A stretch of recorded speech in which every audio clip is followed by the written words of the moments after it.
Afternoon. Welcome. Classes after lunch are horrible. They're kind of sluggish, sleepy. I'm Joe. I'm your instructor for the term. You're in this class. You should be in this class because you're enrolled in PBR 325. If not, you're in the wrong class. I know some of you are in my morning. How many people are in my morning class? All right, so just bear with me because you're going to hear the same stuff for the first 45 minutes of the class. And then you'll just do stuff. So just you can, read something.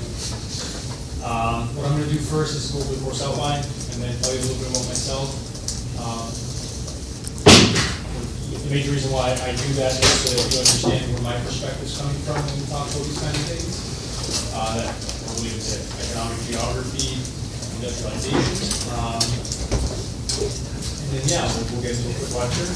There is 6 weeks, so it's we're moving pretty quickly through content, right? So it's 4 hours a week, so it's can't really waste too much time. Sound good? Yeah. Any questions for me before I started? Okay, so this course is a course that is taught in a lot of universities. It might have a different name, but most the courses use the exact same textbook, And so oftentimes when someone's going to teach a economic industrial geography course, the first thing people say to them is, you're going to be using the Dickens, which is the book that is assigned to this class. It is sort of the standard for teaching this level of economic geography. And it's not intro, it's just above an intro level. In terms of the concepts that we touch upon. The book is required. It's a great book. When I was a student, I think I had the first edition of this book. I got post-its hanging out of it. It's all highlighted, bent. But it's a good book to have, especially if you're into this kind of stuff. Not obviously not that useful. If you have an older edition to the book, it's fine. Okay, these concepts haven't really changed. The difference between the 7th edition and the 6th edition is basically the data.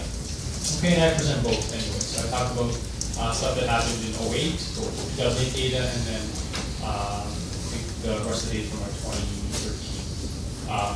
2008 and 2013 or something like that. Anyway, but you get both. Okay, so I'll present oftentimes both things. I give you the readings. They might change if you have an older version as opposed to the new version. So just keep that in mind, but the concepts are the exact same, they're identical, okay? Stuff doesn't really change very often. The case studies change, obviously. In the old book, I'm going to talk a lot about 2008, the recession, whereas the newer books, or the newer editions, will look at other types of things that have happened more recently. Make sense? Okay, so either way, I don't care which one you have, but it's important that you do get one of them. We'll be meeting here every Monday, Wednesday, 1 to 3. Okay, my office hours will be before class. Okay, so I'm in the Davis building in room 3261. You can come see me, send me an email if those times don't work. If you want to see me at additional times, I'm available. I'm only on campus on Mondays and Wednesdays. Beyond Mondays and Wednesdays, I won't be here. I'm available via email, obviously, at all times, except for weekends. I treat the weekend as a day, so I'm usually, within a day, you'll get a response from me. If you send me an email Friday at 5, by Monday, you'll get a response. Make sense? Usually I answer on the weekends anyway, but just depends, right? So, so you're aware. Okay? Once there's a test or something that's pressing, then obviously I'll be a little bit more attentive to my email, or your paper review or something like that, but more attentive we'll do it again. Sounds good? Okay, so the course is basically structured with 2 tests, 2 term tests that will be held in the class sessions. One of them is on the 17th of May, okay, which is pretty quickly 2 weeks from now. No, next Wednesday. Yeah. So, just over a week. Okay. That's the first one, which would be the equivalent of the 4th week. Okay, so we're talking about the first 3 weeks of content, or 3 classes of content. The turnaround time is pretty quick in terms of us getting stuff back to you. The second test is on June 5th. Okay, both are a Wednesday, and the assignment is due June 7th, so 2 days after that. At some point, I'm in contact with the library. They're going to come and talk to you about doing research. We'll spend about half hour, 45 minutes doing a little thing for you. Give you some resources. I don't know what day that's going to be yet. I sent them an email.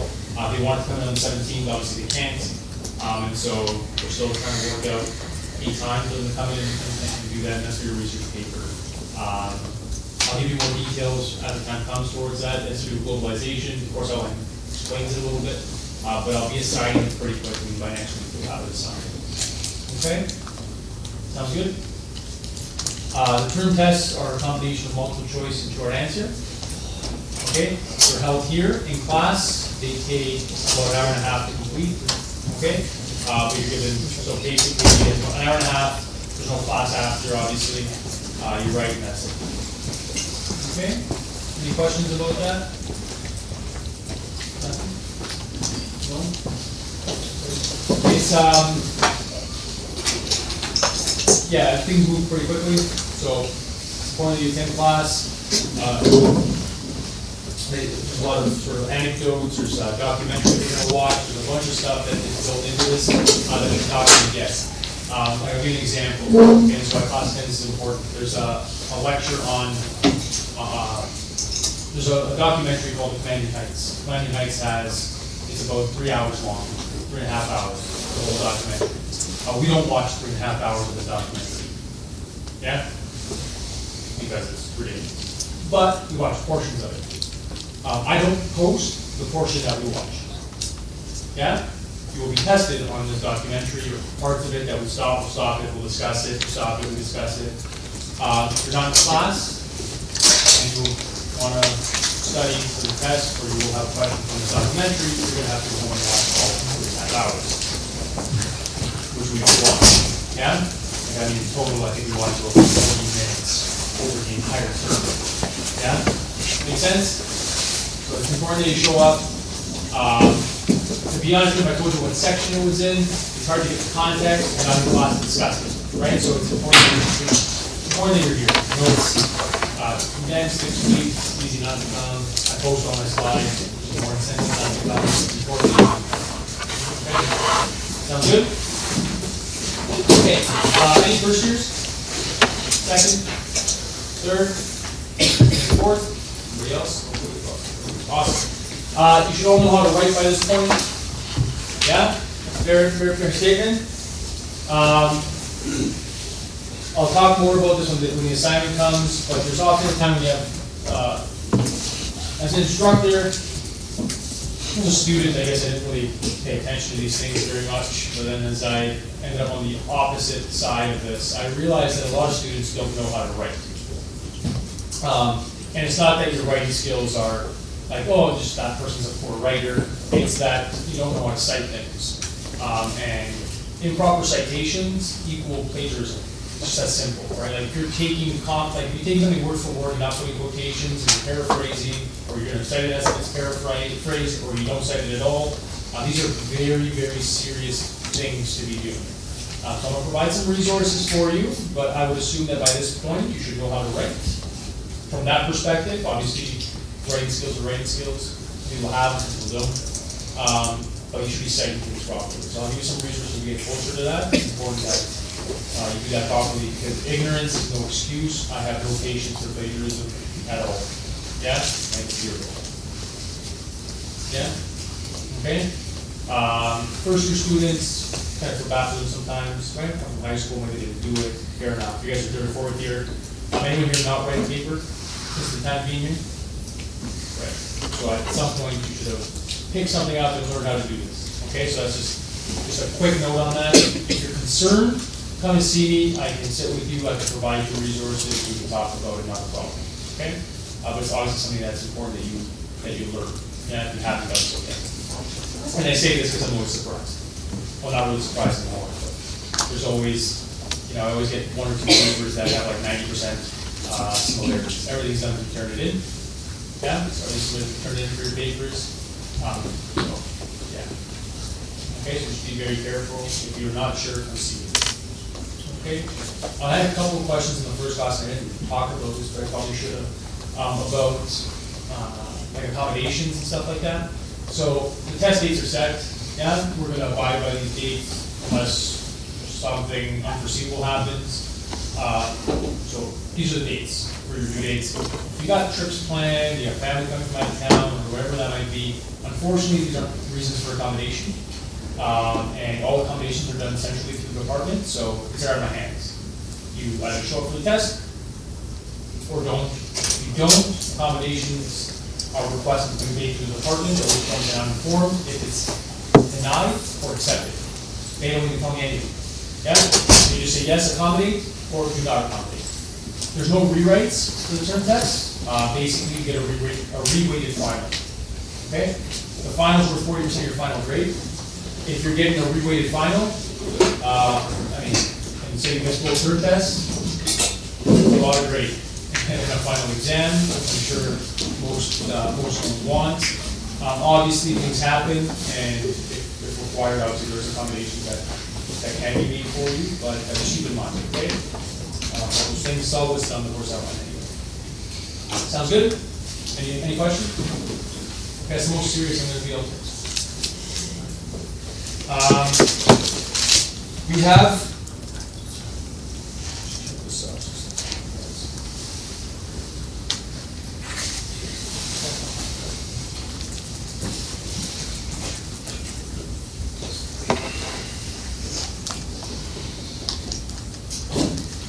Okay, so I'm gonna, again, I apologize for what was happening before, it's a bit of a repeat, but I'll tell you a little bit about myself in terms of what my research interests are and how I got into teaching this economics or geography stuff. I'm actually a human geographer, okay? Specifically, I'm a business geographer, but even more specifically, I'm a retail geographer. So a lot of what I do is under this umbrella of human geography, but very specific, I look at retail and commercial development. So why retailers open up businesses in certain places and why not others, how they decide, how they make those decisions from a real estate perspective. And so if we're going to talk about any geographers, how many geographers do I have in here? Yeah, so we got some. I'll make the same joke. We're all geographers, we just don't know it. There's a geography that's embedded in every single person here. Geography dictates your life. It dictates what you do, how you live, where you live, why you live. There's such sort of this relationship that we have to geography. We just don't realize it because, unfortunately, we don't learn it past grade 9. You're not required to learn it past grade 9, which is, to me, absolutely ludicrous, but it is what it is. Okay? But deep down inside, your entire decision-making process is geographic. Yes? Revolves around geography. It's informed by geographic principles. Yeah? I guarantee that 95% of this class live in Mississauga. Yeah? Who here does not live in Mississauga? So maybe 85%. Yeah? If you don't live in Mississauga, I bet you live in pretty close proximity to Mississauga. So maybe it's Milton, maybe it's Brampton, maybe it's Burlington. Yeah? Fair enough? Some city of Toronto? Anyone from the city of Toronto? Yeah? 3 people from the city of Toronto. Why are you less likely to be coming to UTM if you live in the city of Toronto? Why are you less likely? Now, there might be program differences, and there might be somewhere you wanted to go because they had something that other schools did not have, but more specifically, there's St. George. Yeah, there's other schools. Yeah? There's another school of the same school, right, that you can attend that would probably be closer. So a lot of your decision making in terms of why you're a UTM student has a lot to do with geography. Yeah? You make the decision because of distance, because of location. Yeah? And we make these decisions all the time. It's not about, and I want to be clear, it's not about just where you go to school. It's about all kinds of things that you participate in. Anybody here play hockey as a kid? Yeah? I'll give you an example. When you play hockey as a kid, it's a very simple thing, right? I lived in the city of Toronto, okay? So I could play for a city of Toronto team. No problem, right? So I lived in the West End, so I could have, in my league, there were about 4 teams that were I was in the district for, then I could have played for. This is the GTHL, which is the league for the GTA. Okay? Now, if I wanted to go and play for a Mississauga team, or if I wanted to play for a Vaughan team, or if I wanted to play even just for an East End team, I would be considered a foreign player. Yeah? Teams are only allowed to have a certain number of foreign players. Yeah? Because the system is about encouraging participation at a local level. So if there is a local team, right, so let's say it's the Toronto Marlies, yeah, Marbles, or the Toronto Red Wings, those are Toronto-based teams that have market areas, and their player allocations are determined based on where you live. Now, people would lie about their addresses all the time, yeah, which happens it still happens all of the time when it comes to these types of things. So even participating in sports as children, geography is influencing your decision. Now, I live in the city of Toronto. My taxes pay for services. My children can swim for free. They can go to playtimes and participate in certain activities in the city of Toronto for free because I am a city of Toronto. I live, right? I have a permanent address in the city. Now, my sister, who does not, if she wants her kids to go swim in the exact same pool that my kids are going to, she has to pay $80. Geography playing a role in her, right? Participating in certain programs. Think about transit. Who controls transit? So think about City of Toronto Transit.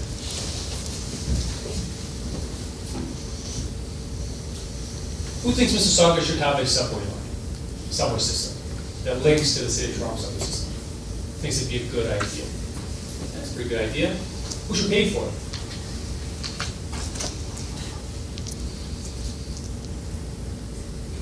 Who should pay for it?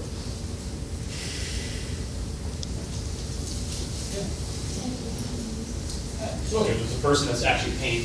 So the cost of building a subway for the TTC to recoup the cost of linking that transit is quite high. It doesn't happen for quite some time, so it's not immediate. But there's billions of dollars need to be allocated at the point that even before they break ground. Right? Before everyone even says, okay, we're going to put a line here, there needs to be allocated funds for this. So who has to pay for that? City of Mississauga, so they get the problem. So, I mean, money gets funneled down, right, through these systems, but oftentimes we get these conversations, right? Who should pay? Yeah, who should pay for them? And so, as someone living in the city, okay, should be the City of Mississauga, who should be paying for that transit system? Should be Torontonians? Who's reaping the benefits? Is it privatized? Well, no. And so, where's the funds that are being made?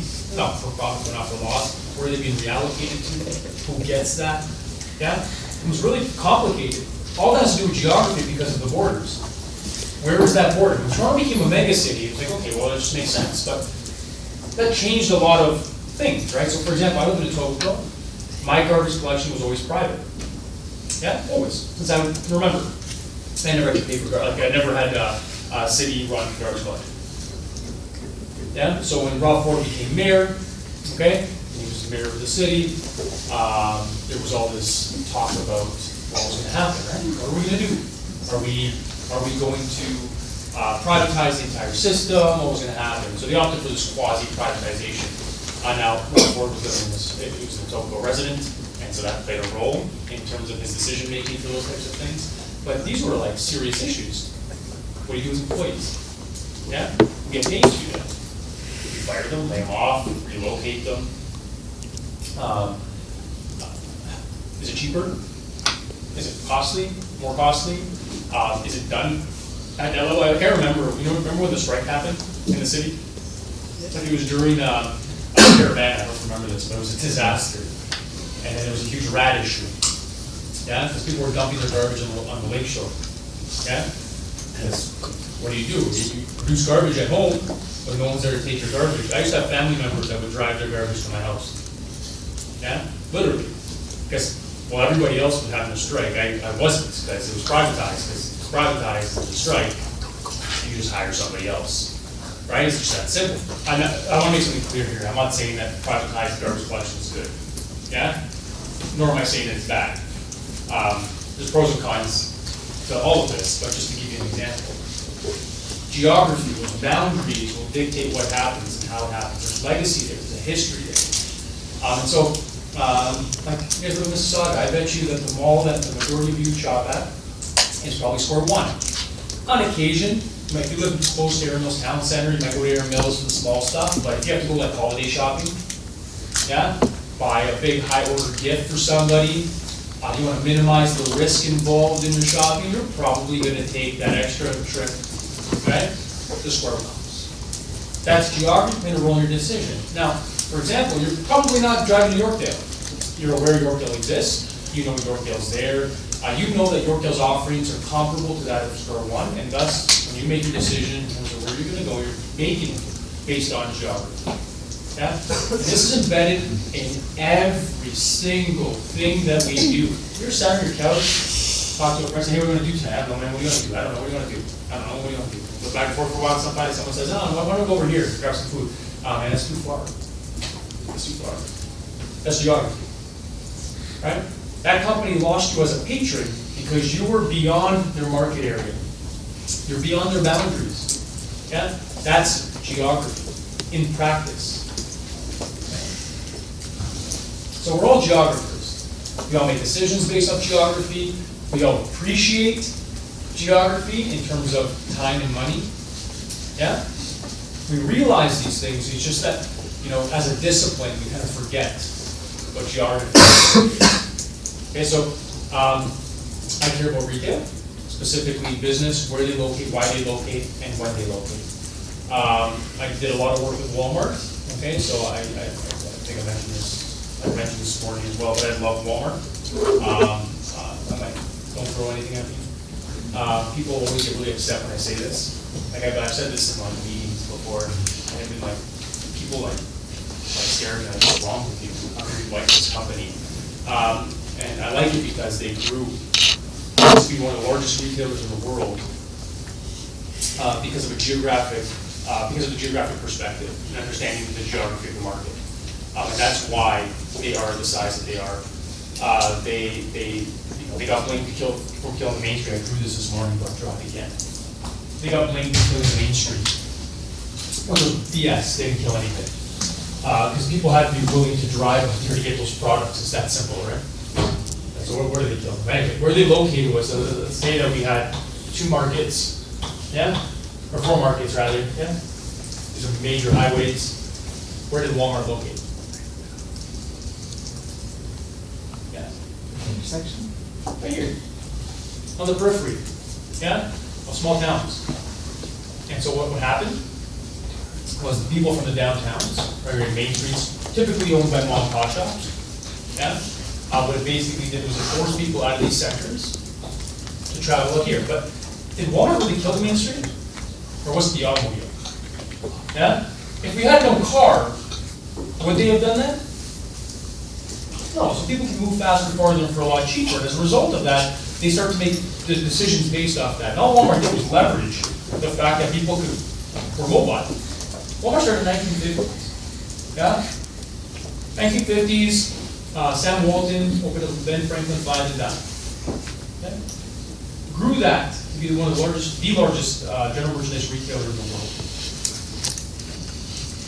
They did things that other retailers never thought about doing, like dictating price to the suppliers.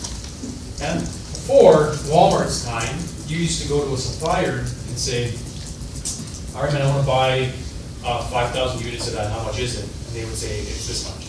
And then you would say, okay. Here's the check. And then Walmart one day said, yeah, we're not going to do that. And they actually put a Rubbermaid factory out of business in Pittsburgh by doing this. They had a meeting with Rubbermaid, and they said, Rubbermaid said, okay, it's $2 a unit. And they said, no, it's 50 cents a unit.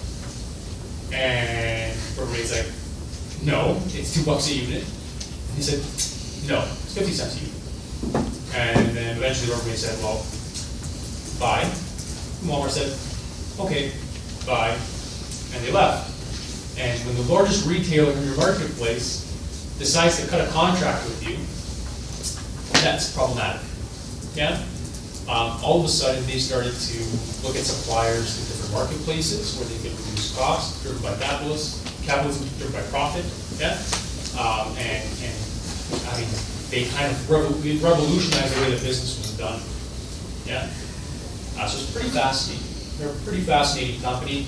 Okay, yes, there's social issues and all kinds of stuff, and I don't want to like take away from those types of things, right? Whether it's union stuff or benefits and all that kind of stuff, or putting factory workers out of business, or killing the Main Street, or whatever the heck you want to blame them for. But from a geographic perspective, in terms of their decision making, in terms of how their business structure actually is, they are intelligent. Yeah, they're extremely smart. Okay, and they leverage geography extremely well.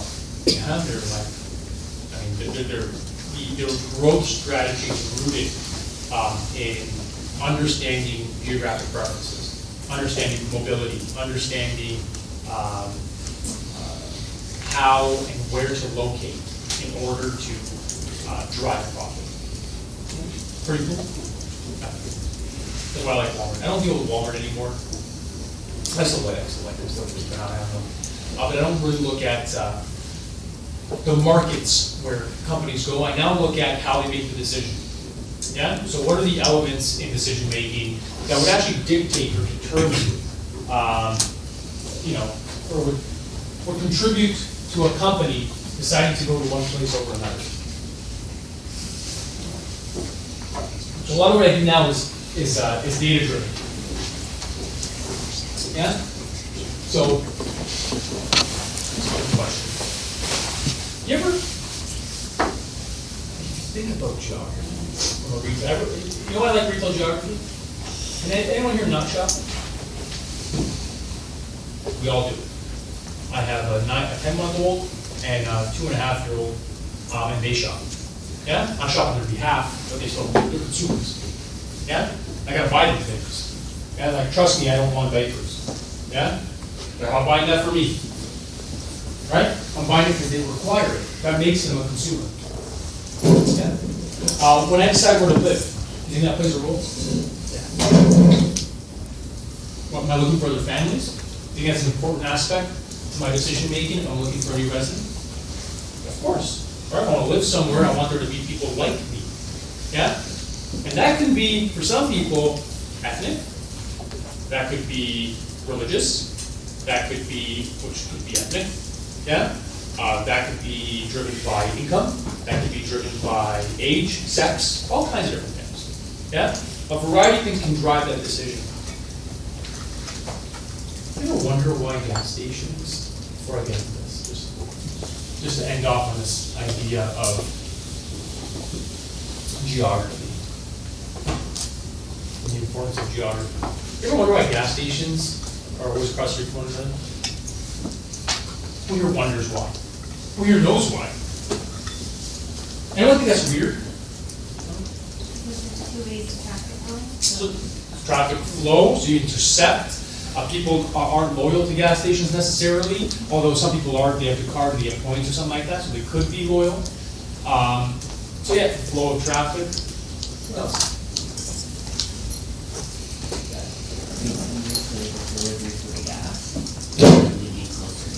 Sure, so maybe it's the supplier side, right? That there's incentive from the supply side. Yeah? Is the best place for a competitor with the same product? Is competition bad? Not always, right? Maybe my beach example. I'm sure we have some geographers here who probably saw this at some point in one of your classes. It's a beach. Nice, eh? Can you tell? Beach. It's a wonderful beach. Okay, there's water down here. Yeah. I got an ice cream joint on the beach. We're gonna call it Joe's Ice Cream Place, right here. I'm in the middle of the market, right? Why? Because I'm the only one on the market in this marketplace selling ice cream. Why wouldn't I be in the middle? That would make it easy for everybody to come to me. Yeah? Seems like a smart place for me to be? Yeah? Okay. Who wants to open up an ice cream place on my beach? What's your name, Greg? Vijay? Vijay. So Vijay wants to open up an ice cream place on my beach. Yeah? Where's he gonna open? That's fine. Closer to the water, maybe? Closer to the water, so like down here? So the B, right? Yeah. So you want us to open up here? Is that the best place for him to open? Who agrees that that's the best place? Well, give me half a second, because we're on the same page. Is that the best place for him to open?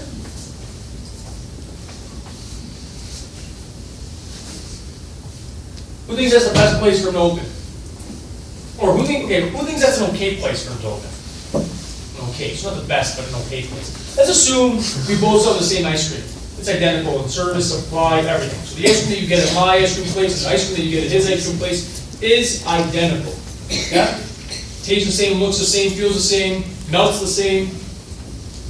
It really depends what reason the people, like the customers, are going to that place. Maybe they'll choose his place over yours because they like the view of the water more. So they're not looking at like the time distance relationship. Whereas when you're in the middle, then everyone has the same. Yeah, but you're at the beach. Let's think about this. You're at the beach. When you go get an ice cream on the beach, are you actually going for the view, or are you going because you want ice cream? And then you go back and sit down where you came from. Yeah. So who thinks that's more likely? Maybe. Maybe not. Maybe view has something to do with it. Sure. Okay. So if they're both in every aspect of supply, let's assume that everything about them is the exact same. What's the driving force to decide how you select which one you go to?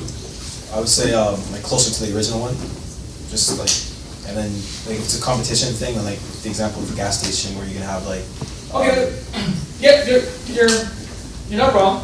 We're not on the same path. So based on the example that I got here about being near the water, if they're identical, what's the only driving force that's going to make you choose?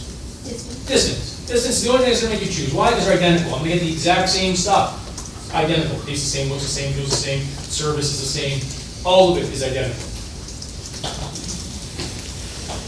Let's assume that's the middle of between the two supply points. Yeah? Let's just assume that's the middle. So for everybody on this side of the line, yeah, this is the smartest option based on distance. Everybody on that side of the line, that's the smartest option. The line itself we call the point of indifference. At this point, it doesn't matter really how you go. Okay? Equal in both directions. Make sense? It's smart for him to be there. Look how much of that, the pie he gave himself. Horrible. Yeah? Where should he be? Yeah. Right next to me. Right next to me in the center of the market. Let's assume that's the center. It's obviously doesn't look like the center, but let's assume it is. I get everyone on that side, he gets everyone on this side. The smartest place. This is why we have retail clustering that happens. Yeah? This is why retail of the same kind will cluster in space. It used to be called socially irresponsible for retailers to do this. So it might have been economically beneficial, but it was seen as socially irresponsible. There's all this literature about how bad this was. If retailers are bad, they should separate the market to minimize distance that people need to travel to get to them. Who agrees with that? Like, what if the lower center, even though it covers less space, has much more, like, Equal? yeah, Sure. wouldn't it be better to put it there? Sure, well, we're going to assume that we have a uniform traffic plan. There's a lot of assumptions that are happening. Yeah? You're right, if there's more people there, then maybe that, what would be considered the center would change. Yeah? Yeah, so if the center had to do with how populated a place was, then obviously that center would now shift. It would be away from the actual real center and more in terms of a populated center. So yes, let's just assume that it's equal. Okay. So who thinks it's socially not optimal? Socially. For both of them to be located in the center of the market.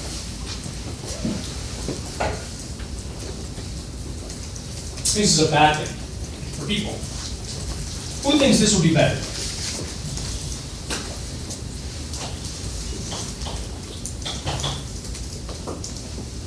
Think it would be better? Who else thinks that would be better? Sure, anyone thinks it would be better. It's okay. I'll prove you wrong in 5 seconds. Who thinks that would be better? It's not an unreasonable thing to think. It really isn't, right? What you say is, look, we don't need to be next to one another. That might be economically optimal, because it's actually proven that when things cluster in space, traffic increases. As traffic increases, it becomes more economically optimal to be in those markets. Does that make sense? higher traffic, higher likelihood that you're gonna spend money. And the money will come in. This way, socially optimal is minimizing the distance that everybody has to travel.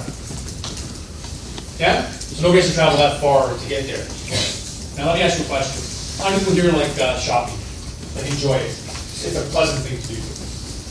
Some people don't like it, we do it as a necessity. So who thinks it's pleasant? Who says it's pleasant? Put your hand up. Only like 6 people? I doubt this, guys.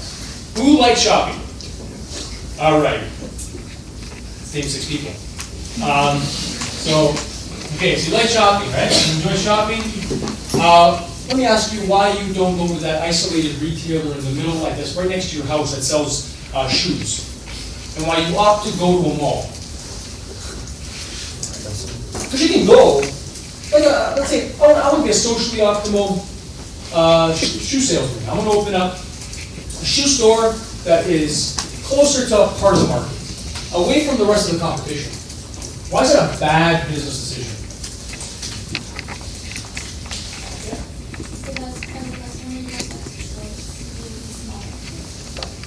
It's a risk. That is risky for a consumer to dedicate time and money to go to one place where there is one option.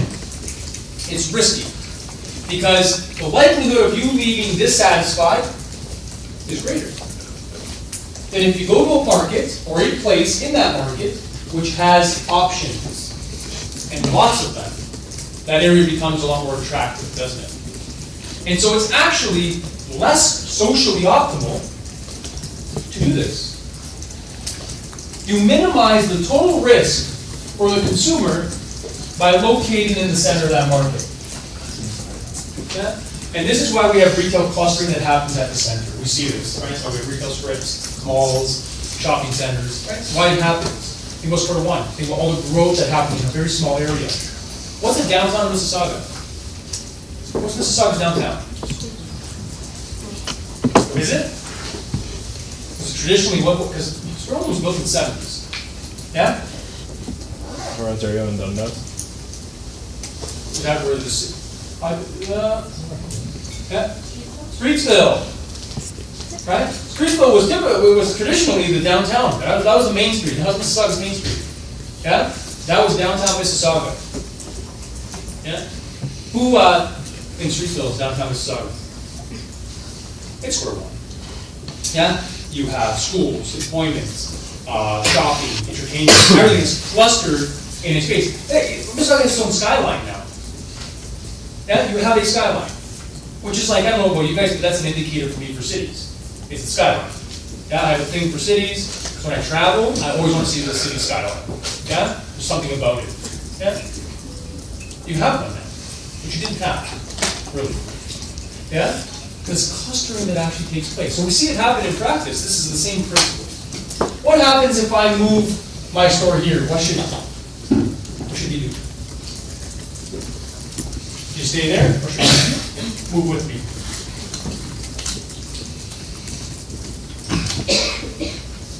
Who thinks you should stay there in the center? Who thinks you should move with me? Yeah? What happens if he moves with me? How much more market does he get? Yeah? If he moves, I move. If I move, he moves. Which, by default, will force us to cluster in the center. Yeah? Because it is going to maximize everything. Yeah? Make sense? So we function this way. You build houses this way. You select where you're going to live this way. You shop this way. You go to school this way. You do everything this way. Yeah? It's just sort of this idea of looking for the most optimal location to participate in certain things, to minimize risk. You talk about this. I want to go to Square One and have more options. Yeah? I want to go here because there's more selection. Does that make sense? That this is in practice.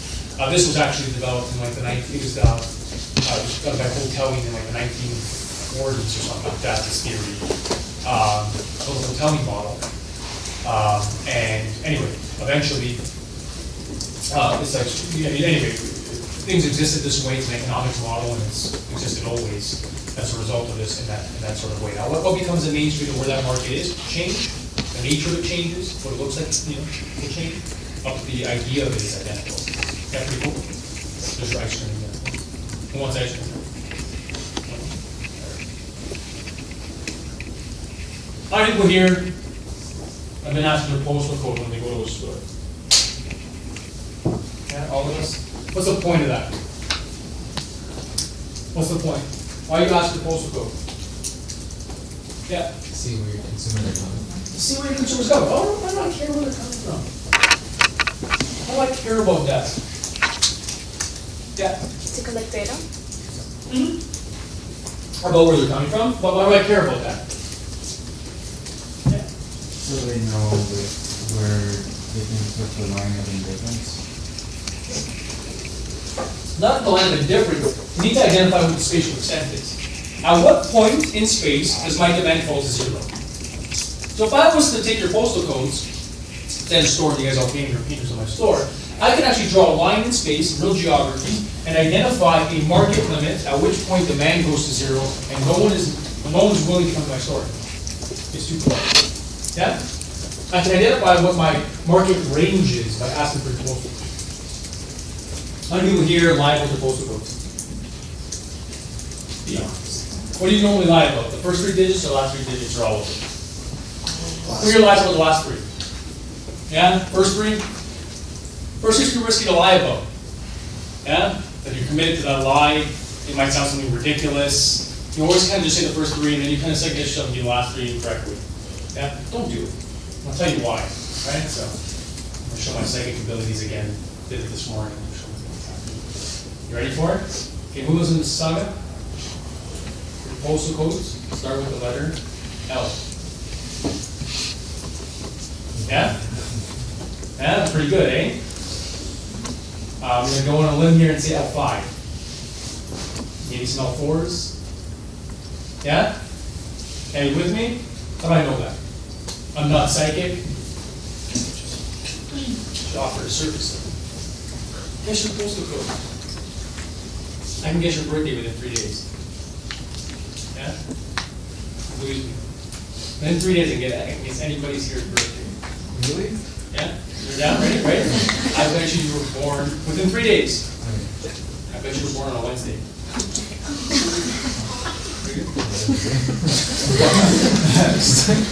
That joke? All right.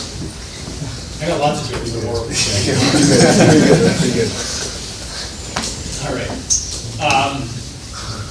So how do I know that? I don't know your postal codes are L5, L4. Anyone here got L5 or L4 that was in Mississauga? L. Oh, okay. Live in City of Toronto? No? So whoever lives in the City of Mississauga, I said L5 and I said L4. Did I cover everybody? There we go. How do I know this? Yeah. They're supposed to be given like specific, on a postal code, they have specific letters and numbers for your district and area. Or a region. But how would I know that, why would I make the claim of Mississauga? Probably what was the closest district that's close to the store. That's here. So the first 3 digits of your postal code are called forward sortation areas. They're called FSAs. So postal codes are actually called, not postcodes, they're FSALDs. That's the formal name for a postal code. First 3, forward sortation area. Last 3, local delivery units. Yeah? That's what your postal code is. It's not for mail sortation. But retailers realize that they can leverage this, and they get a pretty good idea of geography in terms of where you're coming from. So when you fill out the last 3 digits and you get the first 3 digits correctly, you still have an idea of where you are. Yeah? In that area. Okay? Anyone here from the City of Toronto? Okay. Yeah? I'm going to go on a limb and say M9, M8. Yeah? Why? Because those are the closest ones to the City of Mississauga border. Make sense? It's not rocket science. But they get an idea of where you're coming from, right? So there's value there. Right? There's value in actually understanding where these people are coming from. We also participate in loyalty programs. We actually got cards in our wallets where we get points. Yeah? What's the point of those cards? Why do they exist? Yeah? So loyalty, yeah? Retention. What can I do as a retailer to have you come back to my store and spend more money? And so, right off the bat, the easiest way for me to do that is for me to give you something. Yeah, I provide you incentive, you're more likely to come and shop. Like my wife has this down to a science. She goes shopping she very rarely shops at Shoppers. She only shops at Shoppers at very distinctive times of the year. Because by shopping during these times, she actually gets like $100 or something like that. Like there's an actual dollar value, and she's like Shoppers Optimum is one of the best loyalty programs that exists. Yeah, it's the pinnacle of loyalty program. People like envy them, like in industry in terms of what it's great. Like they did it right. So my wife has there's notes in her calendar about when she needs to go shopping at Shoppers. Other than that, she shops at Walmart because it's cheap. Yeah, like to go buy the same deodorant, the same toothpaste, same toothbrush, whatever it might be, at Walmart, we save a substantial amount of money. But she has it down as a side. So look, for sure, you've got companies selling the same stuff, right? They're competing for your money. We need to give them incentive, we give them reason to come. Because if you don't give them that reason, they're not going to. Yeah, they're just not going to. Go somewhere else and go to a competitor. Now, I want to make something clear. Your idea of competition is fundamentally skewed. We think that there's a lot more competition that actually exists. About 80% of all retail sales in our country go to 100 retailers. Yeah, they're conglomerates. And so what happens is, the banner might look different to you, but they're owned by the same person. Yeah, the same company owns it. So grocery is a really good example of this when you look at Weston Group. You have Loblaws, Rotating Superstore, Fortinos, Camisos, No Frills, Loblaws, right? All owned by the same company. So you think you're going somewhere else, but you're not. Shoe stores is another really good example of this in malls, right? Like it used to be a lot worse, but like there was like Stonebridge, Pegaboo, Springer, which used to be Transit, Aldo, Little Burgundy, which I think replaced one of the replacements for Stonebridge. They're all owned by Aldo, right? So chances are, if you're going to a shoe store in a mall, they're either owned by Browns or by Aldo. Yeah, it's just fundamentally where we're at with that. So there's a lot of perception of choice, but there actually isn't. So let's go. We got it's a hard industry to get into. They need to fight for your money. What's the second aspect of these cards? What do they collect? Beyond, yeah. When you get it, you have to give them a code on personal info. Yeah, you guys lie about your postal codes. I don't know why. Canadians participate in loyalty programs at a higher rate than any other country in the world. We love these things. We have like this emotional attachment to loyalty. We absolutely love it. We're in love with this idea. Absolutely in love with it. Yeah? We give them so much info. What do we give them? When you sign up for that card, yeah. Name, address. Your name, your address, what else? Sometimes that's the date of birth, if you're married. Your sex, marital status. What your income is. Maybe. I've never been asked for income on one of those cards, unless it's a credit card. Yeah? Your email, some form of communication. You give them your name, your age, your sex, your location, or your actual address, or your postal code, which you share with multiple people. You share postal code, it's not unique to you. Yeah? You give them your actual address. And then not only do you give them your actual address, they know exactly who in that home, because there might be more people than just one, right? Is actually doing the shopping. Yeah? It's pretty detailed stuff that they do. Where's the value in knowing that? You know what they know? With postal codes, it's not, they know that you, someone at the postal code L5, whatever, 7, yeah? Spent $100. They know somebody else from the same postal code spent $100. But they don't know if they're the same people or not. Yeah? They just know that in that postal code, that region, that area, there was a couple $100 that came out of it. Yeah? Okay. What they know now is that customer Y spends $100 a week. Customer X spends $200 a month. Customer Z spends $3,000 a year. Yeah, they know the actual dollar value. Not only do they know that, but they know what you buy. They know exactly what you buy. They can identify your tastes, they can identify your lifestyle. Think about shoppers, I always give this example, but shoppers, I mean, think about the things you buy at Shoppers. Pretty personal stuff, right? Do you think shoppers can dictate whether you're sick or not? Can they determine if you have allergies? Yeah, if you suffer from, spring allergies or in the fall, they know when the last time you had a cold. Yeah? They can identify if you have cold sores. Yeah? They know if you're sexually active.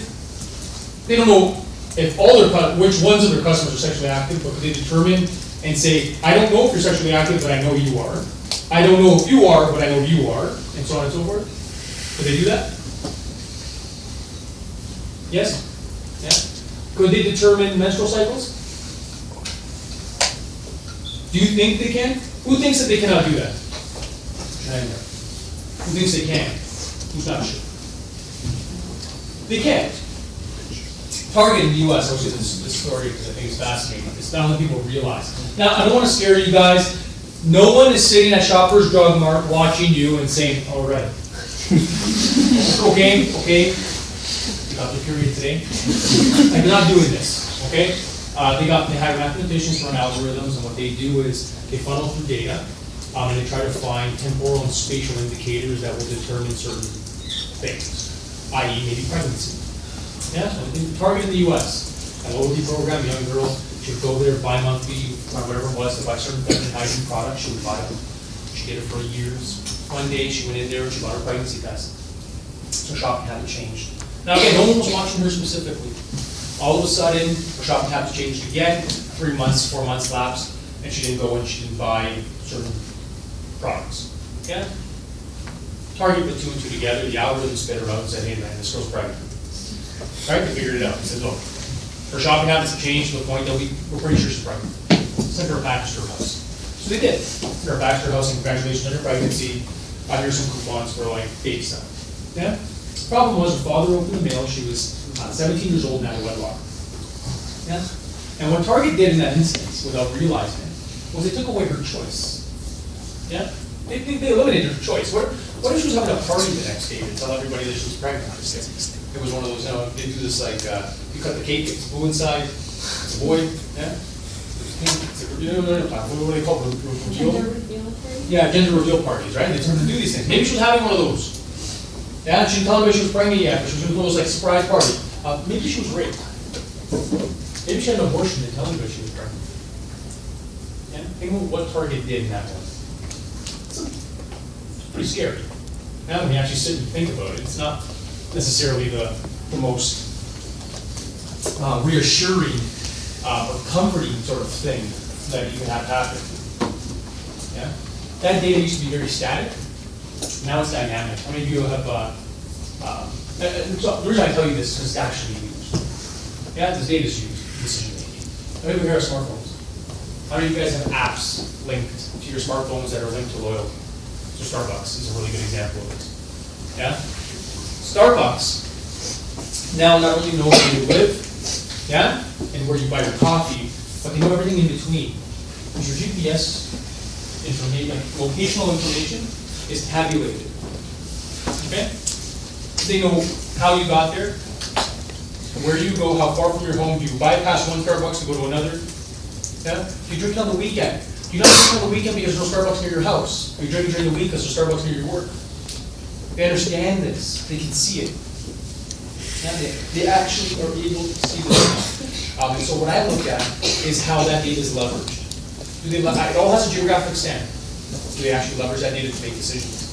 All right, so how are the businesses making decisions? Tomorrow I have a survey going out to 404 retail decision makers, commercial development and retail decision makers basically that operate in Canada. All right, so you get the survey, they have 3 weeks basically to complete the survey, and what it is for me to gauge where they're at in terms of what they collect, and if it's used or stored somewhere. We're in this world of big data now, but we actually don't know. We have no way of knowing if that data is actually being leveraged or if it's sitting on a server somewhere. Yeah? But it does. Now we don't know if that's where we're at. Yeah? And so that's what I'm trying to find out. Pretty cool. Not really. My wife thinks it's boring. It's kind of boring, but not that sexy, I guess, but still, I think I find it very, it's intriguing because it affects us all. Yeah? The decisions they make affect us. Yeah? If they decide to close a Loblaws by your house and open up a No Frills, that affects you. Yeah? What if you're in a market that has a Loblaws but you're a No Frills shopper? Or what if you live in a market that has No Frills but you're a Loblaws shopper? Now, why is it there? How's that data leveraged? Are you an anomaly? Is the wrong store in your marketplace? Because they gain sales by converting it. There's all these questions that come into play. It's worth asking, isn't it? Pretend it's okay. It's fine. Smile from time to time. Okay, so we will typically take a break in the class. So we should take about 10 to 15. I'm not going to do it today. I'm just going to go through the content. We'll finish a bit early. But I promise you, every class after this, we'll have a break.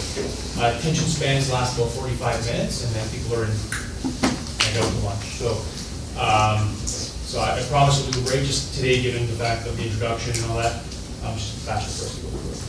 It's better for us to go through it. Sounds good? You have to excuse yourself for that, but please feel free to do so. Don't worry. Okay. Any questions? Thoughts about what I just talked about? Any ideas about this stuff? Yeah? How many people here are okay with the location service being on their phones? Yeah, most of us are. Why do you care? Why do you care? My parents, though, if I had this conversation, I never tell my mom this, and she would like go crazy. I don't know, I think my mom had a mental breakdown. She like burned her phone. Yeah? I think she would like just like turn it off and never use it again. My mom just wrote her text. It's hilarious. So people in our generation, I want to put myself in your generation, but I might technically be a millennial, maybe. Go. Or 10. It's just bad connotation to millennial, isn't it? That's just like you say millennial and it's like, we don't care, yeah? Because we grew up with, in this world, we're not really trying to hide anything, so I really don't care too much about someone collecting my information or my data. Some of the decisions being made in an ethical way, it's not being sold to somebody who's aware of what it's being used for. The reality is the majority of us don't actually read the fine print. Anything that we sign, and we don't know how this stuff is actually being leveraged, and that's why I'm studying this from a human geography perspective. Yeah? How's it being leveraged? Is it being used in ethical ways? Is it being used at all? If it's not being used at all, and you're getting an incentive from it, why do you care? If it's being used, and we can identify how, is that not important? Look at the banks, guys. The banks know so much about you, it's disgusting. It's like repulsive. They hit a point of omni-channel. You interact with the bank in so many different avenues that you don't actually see the contact points anymore. Yeah? I'm banking. Yeah? On your phone. On the phone. At an ATM. Yeah? In one country, in another country, with a teller, without a teller. It doesn't matter, right? It's this kind of world of what banking actually needs. There's loyalty connected to that. When you have a loyalty program that's connected to your bank card, or the SIM card, or if it's whatever, right? SIM for the Cineplex, wherever it might be. If it's linked to those things, data can be sold to third parties, oftentimes. Yeah? Do you care? Maybe, maybe not, right? Things to be aware of. You ever like access free Wi-Fi? Who reads the fine print? Malls sell that data in terms of traffic in their malls, right? They identify hotspots in the malls and sell to the retailers. They reposition retailers in the mall according to that. Do you know anchor stores? You guys know what an anchor store is, right? The real term for anchor stores are called generative stores because they generate traffic. Yeah? So you know your department stores, like your Sears, which is what it is now. Sears was like Amazon, guys. People don't realize this. Sears was like Amazon. Sears was so ahead of the curve at their time with their mail catalog and their shipping. They were like Amazon. It was like the greatest retailer in the world from that perspective. Way ahead of the curve. They're irrelevant now. Yeah? They've lost their relevance. Sears and the Bay, and at one time Eaton's, and you're probably too young to remember Eaton's. Yeah, remember Eaton's? All the major malls were named after them in the major cities, and so important this retailer was to the Canadian landscape. Eaton's and Simpson's, which was then bought out by Sears, accounted for 10.5% of all retail sales in 1930. Two companies. 10.5% of all retail sales in our country. Two companies. Yeah? Well, later became Sears and Eaton's. Both were turning their way out. The rents for Sears and Eaton's in malls is next to $0, if not zero. Because nobody would lease out a space in a mall if those two chains were not in that mall. So the developers would give them incentives to be there. Like, you pay nothing. Just come, please, because then if you don't come, all those not open up a store. Yeah? You don't believe me? Google Winners and so TJX, Winners and the Gap suing landlords after Target left because they signed agreements to be in the retail strips and the malls that Targets were in because Target was there. So when they bailed, they wanted to renegotiate their contracts and breach them because there was a clause in it that said we're only there because Target's there. They generate the traffic that we require to be profitable. Yeah? It's pretty crazy, isn't it? And how this stuff changes the dynamics of this world, sort of. Anyway, I like this stuff, honestly. But yeah, very fascinating when it comes to what's happening and how it's changing. And we're sort of at this like crossroads. If you think about it, the malls aren't dominated by the big chains anymore, right? I mean, they're big chains, but they're not anchors like traditional anchors that you saw. New anchors are like the Apple Store. Yeah, that's an anchor, which is like not a traditional anchor. Anchors used to be department stores. Victoria's Secret is an anchor. Yeah? What? Yeah? So we have this entire shift, in terms of what's happening. Anyway, this class doesn't really talk about this stuff too much. We talk about internationalization, we talk about retail a little bit, but it's more looking about the operation. So behind the sort of construction or the creation of those products and who's being linked and where stuff's coming from. Sounds good? Again, if you ever want to talk about this stuff, what's happening. Okay.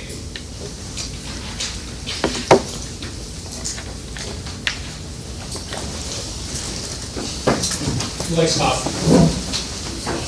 Coffee's delicious. Yeah? It's the socially acceptable drug. Yeah? The drug that we can walk down the street partaking in with no one batting an eye. I can drink 100 of these things. Yeah? I'm wired. It's fine. We drink it. We like it. Coffee is consumed, it's a Western thing, a Western world thing. Coffee's not consumed everywhere. There are more people, there's about 1 billion people that are not coffee drinkers. Coffee is argued to be the second most traded commodity in the world. Yeah? Next to oil. What happens if that 1 billion people who are tea-based drinkers become coffee drinkers? What happens to the commodity? The price of the commodity? Yeah. It increases. What happens if people flood the market with coffee beans? And we're going to talk about this. We're talking about agriculture. We have an entire half a lecture, basically an hour on coffee and the importance of coffee because it's important. Yeah. For a lot of places in the world. Okay. What happens if we flood the market with new suppliers, which is what's happening now? Yeah, the market is flooded with subpar coffee coming out of Vietnam. Places where there's a biophysical element which actually enables them to actually produce coffee, but maybe the quality's not there yet. The price will go down. The price drops, right? Your cup of coffee will cost less. Yeah. This course talks about globalization a fair bit. Yeah, so when we talk about economic and industrial geography, what we're really talking about here is this notion of globalization and what it is. And what I want to do here is that, unfortunately, we're going to get to this a little bit today. Unfortunately, people, consumers, in general, we don't realize that although we believe we're in this borderless society, the local still matters. Yeah, there's a local element that is crucial to the production, the outputs of certain products. Yeah, so local is still important, very important. Okay. what products are involved in making this cup of coffee? What goes into your cup of coffee? What goes in your cup? So water? Yeah. Sugar, milk, cream. Sugar, milk, cream, depending. What else? Beans. Are the farmers always the roasters?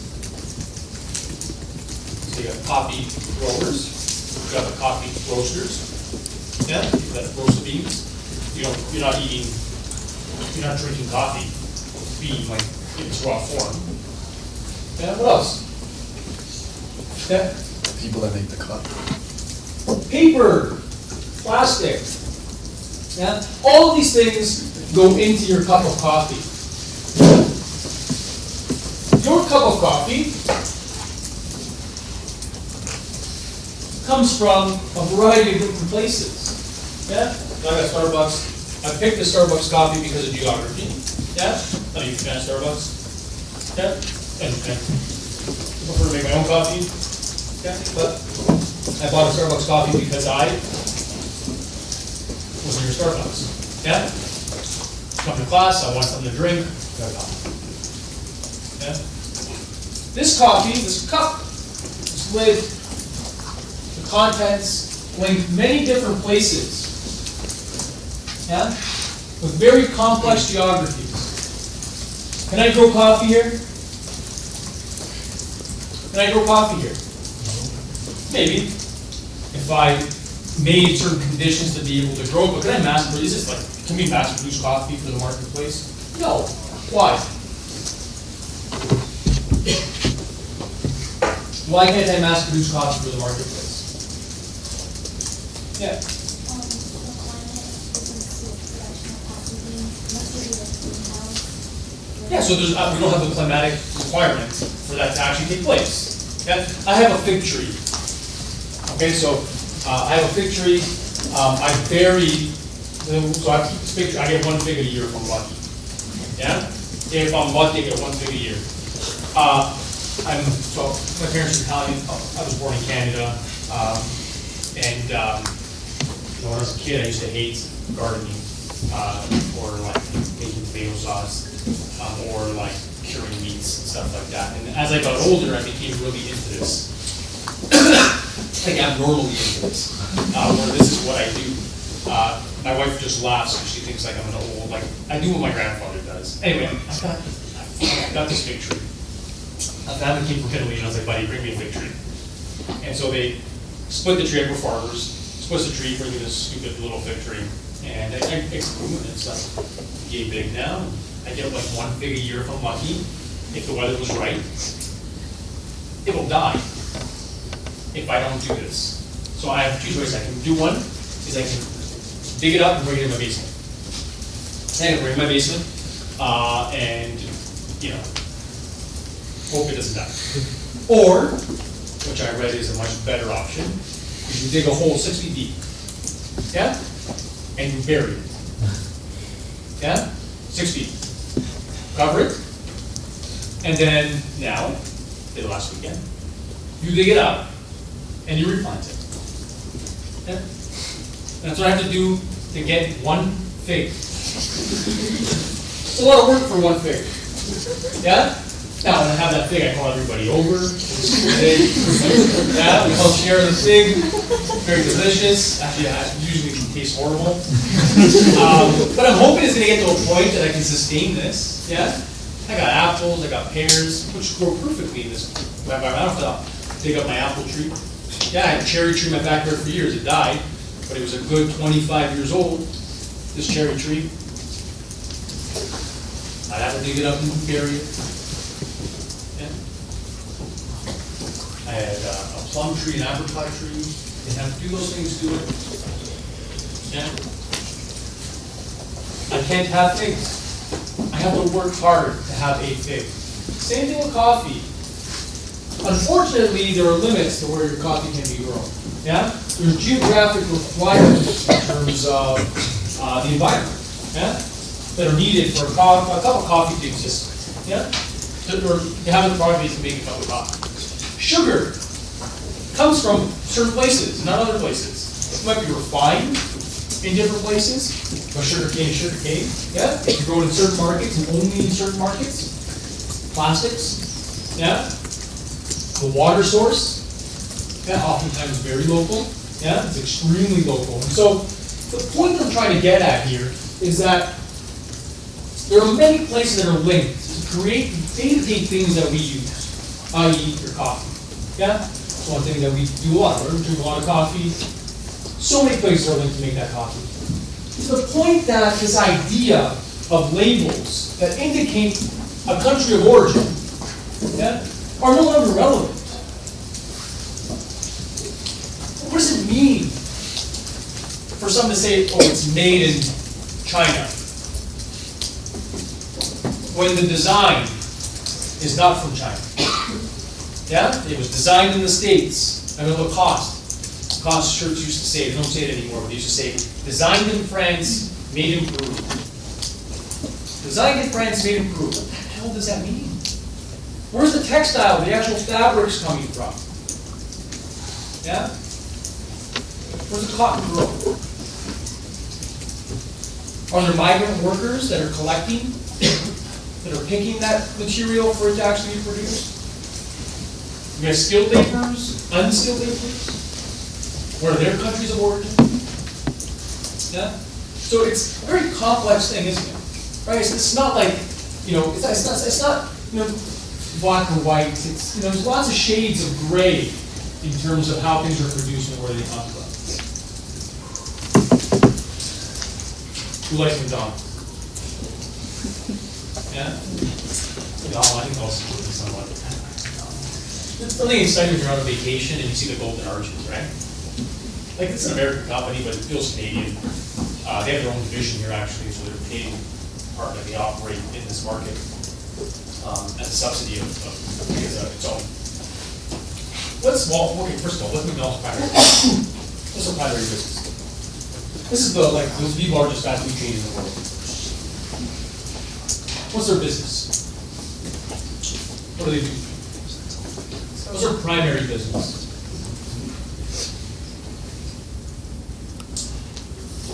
Yeah.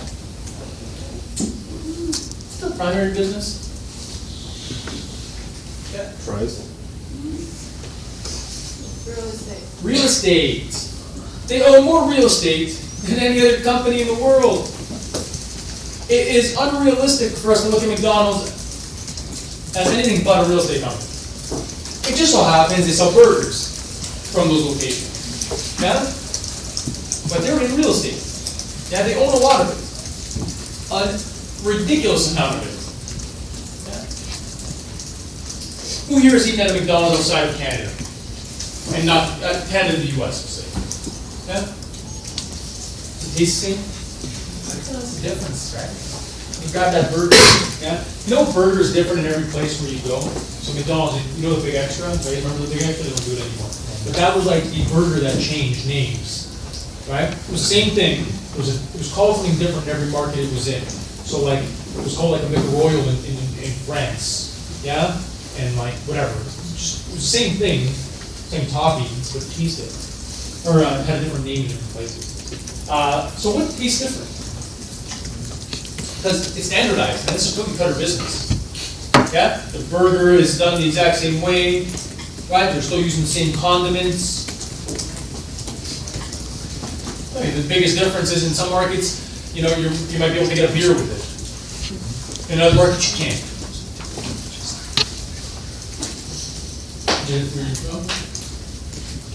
What are we talking about here? What makes it different? You're saying it's different, it tastes different. I don't disagree with you whatsoever. Yeah. Is it like in your head or some shit? Maybe. Like if the place is different, maybe it's like, oh, it tastes better. You know what? It's a possibility. There might be a psychology to it. You're somewhere else, so you might feel like it's different. Sure. But more specifically, people in different countries have different tastes, so like they prefer different things. Yeah, but so let me ask you a question. If I went to get a Big Mac in Italy, is a Big Mac in Italy, structured-wise, identical with condiments and everything, the same as a Big Mac I get here? Who thinks yes? It is. Yeah? Got those little cheesy patties, beef patty, yeah? With my mac sauce, which is standardized, yeah? No matter where the heck you go, mac sauce is mac sauce. What makes it different? Yeah. They're using different animals and getting the produce from a different place. There's a local aspect. So when you think about this, and you're 100% right, this is a global company. Yeah? This is like, I mean, we think about McDonald's, think global. Yeah? Like, when I think about globalization, this is it. Would you agree? Who agrees with me? This is like one of the companies that would pop into your mind if I said globalization. Sure. Yeah?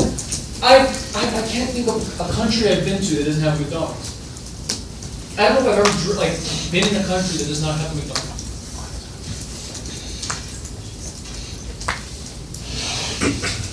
I don't think so. I haven't been in every country in the world, far from it, but I don't think I've ever been to a country that does not have McDonald's. There you go. So,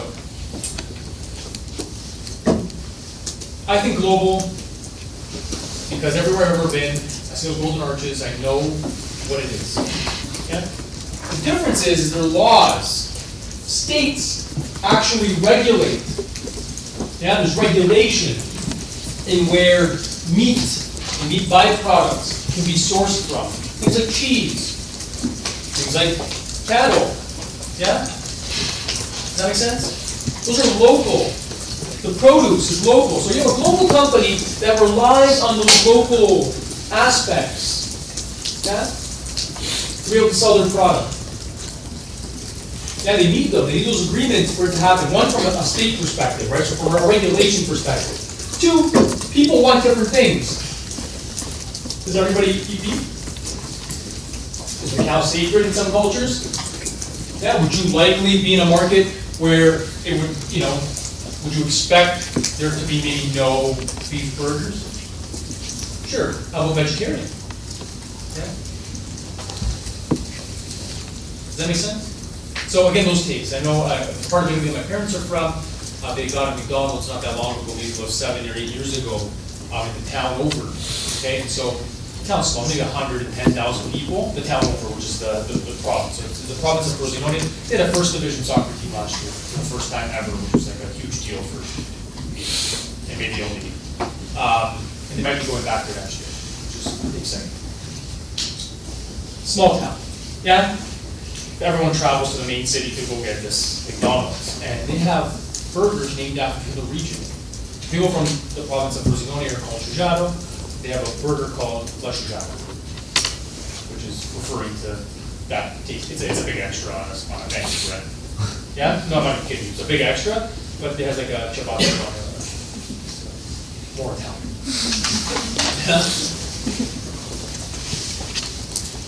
Yeah, do they leverage naming?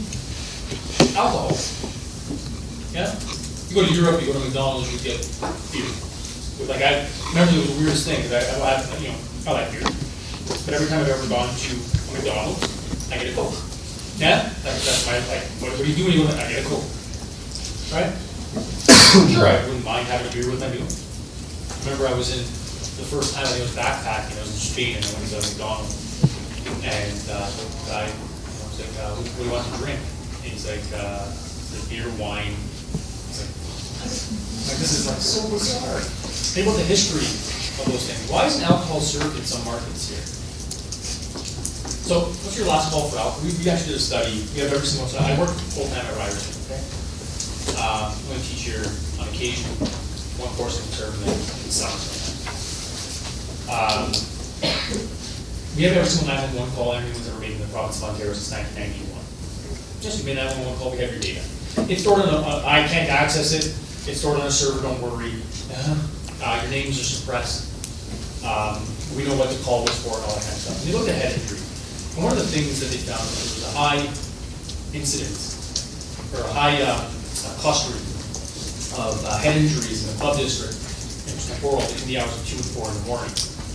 And so why do you think that's the case? In the entertainment district in Toronto, why 2 and 4 in the morning are there a lot of head injuries? People pass out? Sure. Yeah. Problem. Drunks and fights. Yeah. Drunk. You get drunk and you get into fights. So what the problem here is, it was very different in in this market than other markets. So I'll give you an example. If you saw me at the bar before this class having a beer and I came here and I lectured, what would you think? Just tell me, what would you think? Would you be like floored? Professor's having a beer. Yeah, who would feel that? It's okay. Who would just like be like nothing, it's fine? Who would be like, okay, I don't really care too much, but that's kind of weird. So in Europe, you'll be at the bar, like a slice of pizza or something like that, and the guy next to you is a doctor who's gonna visit you in an hour, having a beer with his lunch, a glass of beer with his lunch. Very common. Not normal. When's our last call for alcohol? When's the last call for alcohol? 2 a.m. Yeah? At 1:45, usually if you're in a bar, an establishment, like this, a bell rings. Or an announcement is made. They say, hey, last call for alcohol, get your drinks. Right? Bar's closing. And so what do you think most people do? Because you don't get to the club or the bar until maybe 11. Yeah? What do you think happens to a lot of these 19 and 20-year-olds? What do they do when they hear last call? Yeah. They binge, like they'll take a bunch at one time. They go to the bar and they say, I'll take 50 shots. Yeah? And then they sit there, and then you have half an hour, until 2:30 in the morning, to consume without that alcohol. The bar kicks you up. Drink it, and then every bar will at the exact same time, in clusters in space. Yeah? A little beach example. Says, okay guys, get the hell out of here. Yeah? It was R. Kelly who said that. You don't have to go home to get the hell out of here. Come on out to the middle street. You know what happened? You got a bunch of drunk people that drank alcohol in a very short amount of time. Very bad idea. Yeah? Leaving at the exact same time. Where's that come from? Do you think things like in the States, do you think that there's some legacy, some history there, maybe around prohibition and the view of alcohol consumption in this marketplace? Do you think that plays a role? In Germany, if you're still buying drinks, they will serve you alcohol at any time. Bar doors don't close. You want beer? No binging. Yeah? No need to binge. The doors are not going to close. Yeah? So start thinking about how do we mitigate some of this head injury. We all know a lot about head injuries, right? Will Smith taught us a whole bunch.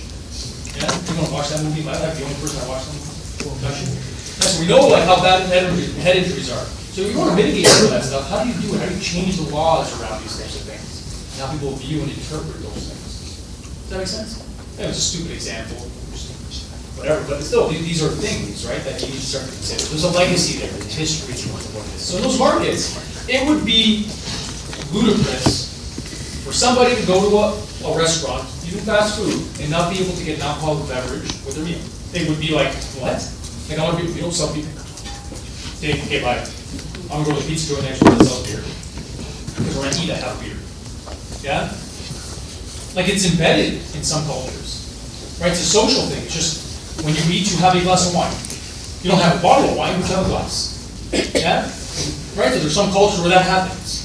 It's very normal. It's a normal behavior. So they need to adapt to those things. Because if they don't, are they relevant? Would they be relevant in those markets if they weren't adapting to those local tastes and cultures? No, completely not. Yeah? Remember when the first place, now they have the big cafe stuff, but I never had that before. And I was in Italy, and after my meal, I never forgot, I was with my cousin. And he went and he got an espresso at the bar. And I was like, this is so weird. Right? It's like McDonald's, I can get beer and I can have a coffee. Like, but not like a McDonald's coffee. Like a coffee. Like my like that coffee is Canadian coffee in my house. That's what we call it. Canadian coffee. And if I say coffee, I'm referring to espresso. Yeah? Like we don't refer to espresso as espresso, that's just coffee. And the other one's Canadian. So I went and I got a coffee that tasted good. Yeah? At a McDonald's. What was my mind-blowing thing? Yeah? The local flavors. So I was in California recently, and I was at a Denny's there. Yeah? And the waitress was like, hey, do you want coffee? And then like, how do you want it done? I was just like, double. And just like, Double what? 2 patties and 2 cheese? I'm just like, wait, what? So, I mean, this double thing is not a universal thing. Yeah, you go anywhere in Canada, you say double, they know exactly what the heck you want. There's no, like, I remember when I first started drinking coffee, like, Canadian coffee, I started asking for doubles. Not because I like double, that's just the only thing I knew. So like, I was like 16, maybe on like a date or something, and I was like, oh, let's go grab coffee. At maybe 17, I started driving or something like that. Then how do you do it? Double. Because I didn't know what else to say, right? I didn't drink that. Right? How do people start drinking coffee, start drinking double? They don't drink double anymore, but they started because that was the only thing that they knew how to order. Yeah? It's just, it's like, it's embedded in our culture, and you're 100% right. You go to the States, and you ask for a double, they look at you like you're from Mars. Yeah? Like a double who? Yeah. Not happening. It's amazing. Yeah? So again, local. Yeah, how important is the local? Tim Hortons in the US is very different than Tim Hortons here. Yeah, different taste, different flavor, different type, right? The way it's made is different. Everything about it is different. Yeah? And so, although we're at this global level, there's still, there's still this like influence with that local, right? From those local tastes, local flavors. It's a pretty amazing thing. Yeah, it's a pretty amazing thing when you actually sit down and you think about what globalization actually is, and then how it has to be shaped. Yeah? Because globalization, the definition of it, it's almost counterintuitive. That's not what it is, right? Becoming global means the same thing everywhere, for everybody. Yeah? No borders. And then you say, oh wait, but there's borders because you can't get your meat from there. Oh, and the cheese, yeah. Oh, and the tomatoes, they gotta come from our tomato people. Oh, and that burger, we can't call it that because that means something different here. Oh yeah, and like people here, we don't eat beef. Oh, you don't have vegetarian option? You can have vegetarian option here. Yeah? Oh, the meat is not halal? Oh, that's a problem. Yeah? Think about that. It's amazing. It's so amazing. Yeah?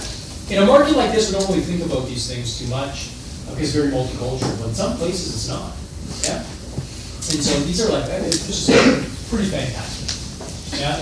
This influence on the local. And also potatoes. Where the potatoes are coming from. Because of Thailand. This is, you really like Nutella. Yeah? I love Nutella. This was like my go-to thing as a kid, right? I remember I was a kid, my grandmother would be like, just give them if I didn't want to eat something. Okay, I'll give you chocolate on a bun. Okay. And we used to eat like these buns. Like, you get a veal sandwich, bun? Yeah, full of Nutella. Anyway, the reason I put this up is I actually started using this slide not that long ago. I started using it when there was a Nutella shortage. You guys remember this? There was a hazelnut issue in Turkey. That was a major supplier of hazelnuts for Nutella. And there was an issue with the plants, and they didn't harvest as much as usual. And then they were talking about the price of Nutella skyrocketing. I remember I went to the store and I bought like 150 of these things. I was like, what? I went to Food Basics and I just cleared out the shelf. I was like, yeah, I'll take it all. Anyway, so you have Nutella. No matter where you go, people generally know what Nutella is. Yeah? Yeah, fair enough. Anyone not know what Nutella is? It's okay if you don't. So it literally is cocoa, yeah, the chocolate, and hazelnut mushed together with a bunch of sugar. It almost tastes like a hazelnutty chocolate. Yeah? They make ice cream out of this stuff. It is like, it's like the peanut butter for Italians. Yeah? And it's very hard to get peanut butter in Italy. There's one of these things. I went to Italy and I was trying to get peanut butter, and they just look at you like, you know what? They have peanuts. Yeah, lots of peanuts. You buy peanuts, no problem. I can't get peanut butter. If you can't find it, it's really expensive. It doesn't taste that good. Nutella, not a problem. And there's other companies. Usually we have a Nutella brand here, but in Italy there's other brands that make Nutella, like for that type of thing. Right? Like Kleenex, it's not it's tissue. Anyway, it's delicious. Anyway, very global, yeah. But again, leveraging the local. There's headquarters in multiple places. So there's one main headquarters, and then there's multiple sales offices for different markets.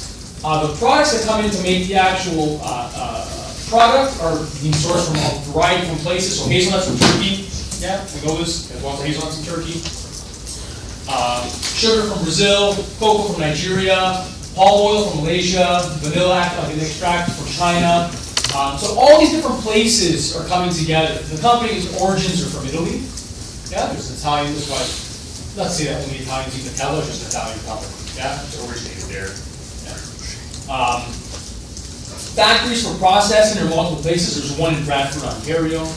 Yeah, to actually process this stuff. So you get this idea of what's sort of happening, right? This like, you know, this global company, but it's linked to multiple places to produce this good for multiple markets. Yeah.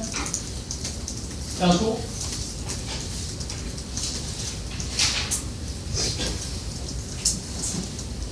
So what isn't globalization then? Yeah. I feel like people use this word all the time. Something bad happens, oh, it's because of globalization. Something good happens, oh, it's because of globalization. Yeah? Oh, it's the global economy. Right? We turn on the news and Trump's raving about something or other related to globalization and how the U.S. is being affected. Yeah? It's the first time in my entire life. Again, we'll talk about stuff, but I didn't mention, but when we talk about globalization, capitalism, these kinds of things, we're going to touch on some sensitive issues. The U.S. is obviously the largest economy, one of the largest economies in the world, GDP largest than any other country, and they're close proximity to us, so we rely on them a fair bit. You know, it always bothers me when people say, well, I don't care what happens in the States, it doesn't affect me. It does. Yeah? It does more than you would even imagine, right? Like, I talked about this morning with the climate change initiatives. Yeah? There's wind. Pollution moves. Yeah? We should not be burning coal. Like, it's just that simple. Climate change is not up for debate. Yeah? It's real. What could be up for debate is whether or not, yeah, what the ultimate effect would be. Yeah? How bad the effect is going to be. But in no stretch of the imagination can you debate that it does not exist. Yeah? Science has proved it. It's just, it is. Yeah? It is existing. Yeah, so their decision, you know, we might be in the forefront of climate change initiatives. If they decide to stop doing that, how does it affect us? Yeah? Can we, and I talked about this morning, can we build a wall? Yeah, that prevents air pollution to travel to us? Yeah? Lake Erie used to be dead, right? You guys remember this? Probably when you were in like high school or something, they talked about Lake Erie was like the worst of the Great Lakes. It's not anymore. Yeah? You know what the worst of the Great Lakes is? Ontario. You know why? They're not eating to one another. Yeah? It's just that simple. They're not in isolation. That's a problem. Yeah, when you have this major country claiming that something does not exist, taking money away and resources away from combating that, right? When there's actually a turnaround, like there's incentive, like I talked about this with the energy saver stuff. It costs about $500 million invested in the government, and in return, like billions of dollars in savings. It might have been like $1 trillion in savings or something like that. Like, to me, that's a really good investment. I'm not sure with that. Give me $500 million, and I'll make you $1 trillion? Like that, oh, yes. Yes, sign me up. That sounds like a great freaking idea. Yeah? Not moving things like that. So, we hear it all the time. This rhetoric, right? We're losing jobs to other markets. Yeah? South Park. Anyone here like South Park? It's hilarious. Right? It's hilarious because of its satire, like the ability to poke fun at how ridiculous things are. Yeah, and people stop causes. Like it's just they do a really good job at that. They had one where they had like this people were coming and taking their jobs and they were just like they didn't know what the hell it meant, right? In the episode they're just yelling, "They took our jobs." The whole thing is like no matter what what I mean? No matter what's happening, people are just screaming it and it becomes just like, okay, what jobs? The jobs you don't want? Yeah? Like people are getting mad at like in certain markets, there's certain jobs that nobody wants to do, so they bring migrant workers in to do it and they pay them very little. Yeah, there's agreements that happen. People complain about the fact that they're losing employment in these things. It's happening in Europe, all kinds of places. I'm not gonna get into the details of whether it's good or bad, what program it is, and whether it's good or bad, or if there's employee people, that's not what we're talking about here. But oftentimes, you know, what are the jobs you're trying to maintain? What do you wanna be reliant on? Yeah? Right, what is the core of your economic activity that you rely on? Now, what do you want that to be? There's responsibility there from government, right? So we're still talking about this anyway. No matter what we do, we hear about this. Remember, what is globalization? And I think, you know, one of the easiest ways to sort of look at this, and you can read through this definition yourself, is this idea of interdependence. Yeah? Of places being interconnected and reliant on one another. Right? So it's not, you know, I remember interest rates, right, being affected and changing based on what happened in Greece. Yeah? Wouldn't be surprised if your cell phone was manufactured in China. Yeah? If the clothes, it would be very rare for any of your clothing to not say made in a different country. Yeah? So that's, I guess that's globalization. It's this idea that, you know, we rely on those things for the things that we use on a daily basis. Yeah? Does that make sense? Okay. It's not just business or economic. Okay? It's not just internationalization. I think that's the easiest way that people view this. Is what's globalization? Oh, it's internationalizing. A company whose headquarters is not in that market is now in that market. Yes, that has something to do with it, but it's not just that.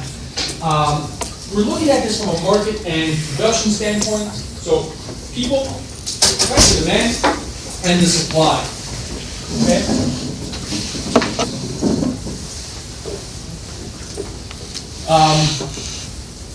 Globalization of markets, we have convergence and buyer preferences in markets around the world. So what happens now is you have these products that are being produced, they're on standard platforms, and they're basically creating these things, right, these products, and adjusting them to the tastes and preferences of the places that they are. And what this basically does is it creates new opportunities, it allows people or these companies to leverage seasonal changes, and it allows them to create products that are unique for individual places. Right? So we're starting to see this starting to take place, right, in terms of markets. In terms of production, things are starting to be produced in multiple places.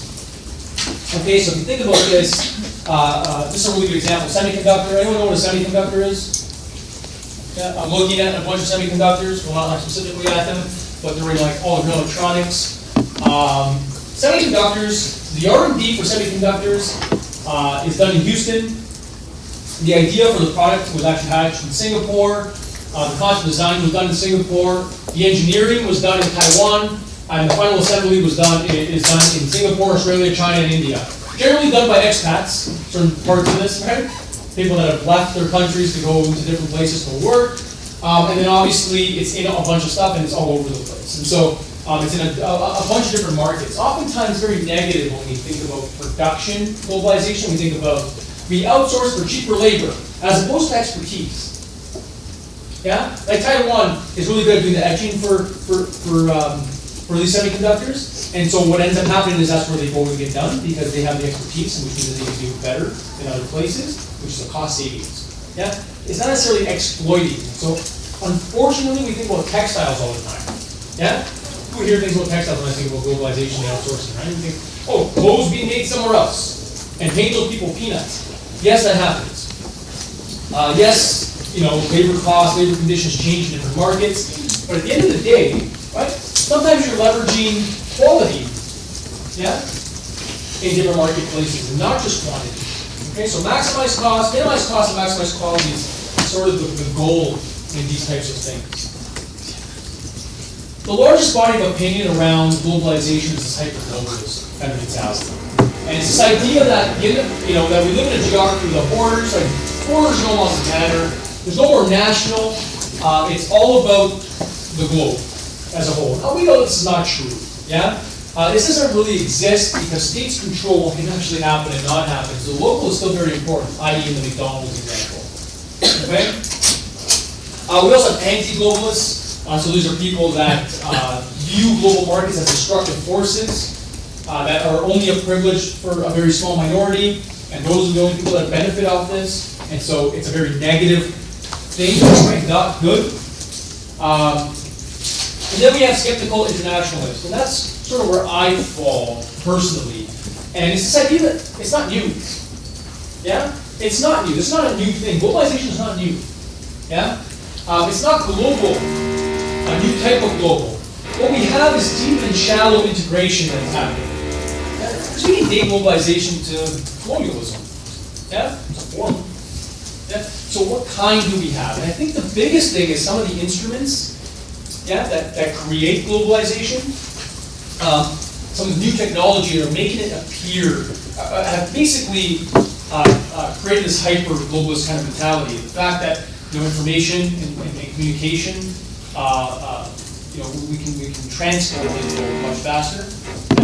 There's transportation networks which allow this to take place, and so it makes it appear that way. So it is changing. It might be more, but it's not new. Yeah, it's not a new thing. And depending on what happens in the marketplace, you'll have shifts in these types of things. So if you think about immigration, or globalization, think about what happens after 2008, if there's a global recession, yeah? Then what happens? Well, the state has to come and intervene and protect things. And that pulls back a little bit. Yeah? Think about Brexit. That's an example of a shallowing version of globalization, right? You have a country that leaves the European Union. Well, European Union and these like NAFTA and these types of things are examples, yeah, of globalization. Yeah, they're something that's created as a result of it. When someone pull back from it, well, you're starting to see that sort of change actually take place. It's more likely to see this combination. Okay. The new does not obliterate the old. Okay, and so this sort of this palimpsest thing comes into place. And so what this basically is it's this idea that we have this imprint of past history. There's a piece of paper. Everyone know what palimpsest is? It's a piece of paper. They keep reusing it. This is what it is. Yeah? And they would keep writing on the new one for the history, but whatever was written before will bleed through and you can still see it. And that's the reality of what economic activity is like. We're not obliterating the old. The old still exists. Yeah? And it bleeds through. There's histories between places that allow you to see these certain things come to light. Yeah? And so that's an important thing to keep in mind here. This is not, you're not demolishing something that exists and removing that history, that legacy. It's still there. Okay? So the concept of globalization might be new, but it has deep roots, deep histories, yeah, that exist there. And so, certain things that we consider globalization, it's going to be defined, right? It's really going to determine what it looks like. With increased globalization, we have these sort of roller coaster, these higher ups and higher downs, and they sort of start to happen. There's 255 recessions in the sample of 17 Western economies that have actually happened. Yeah? Part of that has to do with the fact that things tied together. Something that happens in one place affects another. Yeah? Think about the global meltdown. That was, in 2008, the Great Recession. This is a big deal because it didn't affect just one place. Yeah? It wasn't one place that got affected, it was the world. Yeah? It was like a global recession. Yeah? Yes, there were some players or people that were less affected. Yeah? But when you think about it, we were watching the stock market, we were watching decisions and government decisions that were being made in one place to see how it was going to affect us here. Like that's how things are interconnected in time. Yeah? In the US, we heard it all the time. They're always ripping on Obama about raising the debt ceiling, right? To pay off their debt to China. Yeah, they would block and say, no, we're not gonna raise the debt ceiling, and they eventually would because they praised not to. Because the consequences of that was drastic, right? But constantly, we hear that rhetoric all the time, right? Some of these things being connected. So the last thing I'm going to talk about before we'll end for the day. Just quickly. So globalization is a collection of processes. It's not just one process, it's several processes. So one of them is being the localizing process. This idea that you have geographically concentrated economic activities that exist with varying degrees of functional integration. So these are things like Silicon Valley. Yeah? You got a clustering of activities that happen in a very local place. Why? Because there's expertise there, and for tacit knowledge. It's easier to transfer tacit knowledge over short distances, whereas codified knowledge, things that are documented, can travel over further distances. We'll talk more about that next week, but we want these things to sort of cluster in space. Okay? Internationalizing. Okay? So again, just the basic geographic spread of economic activity. So think about foreign direct investment. Yeah? Companies opening up operations in other places.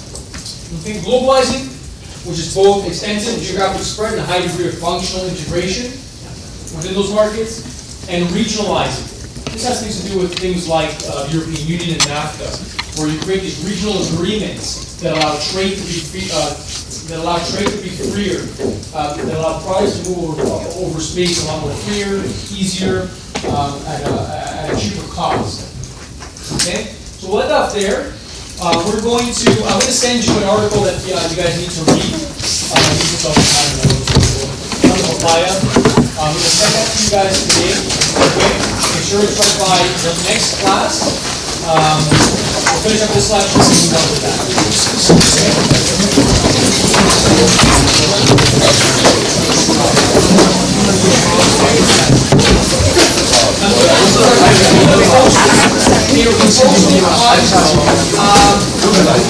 Blackboard, make sure you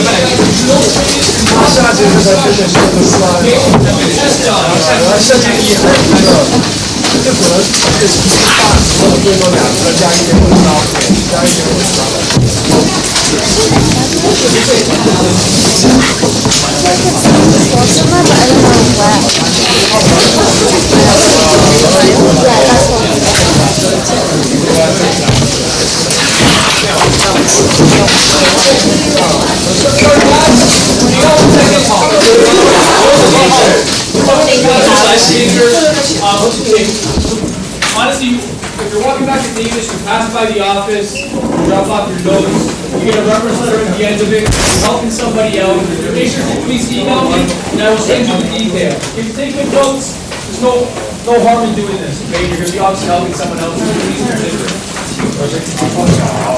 Yeah, it's fine. You can send it to a copy.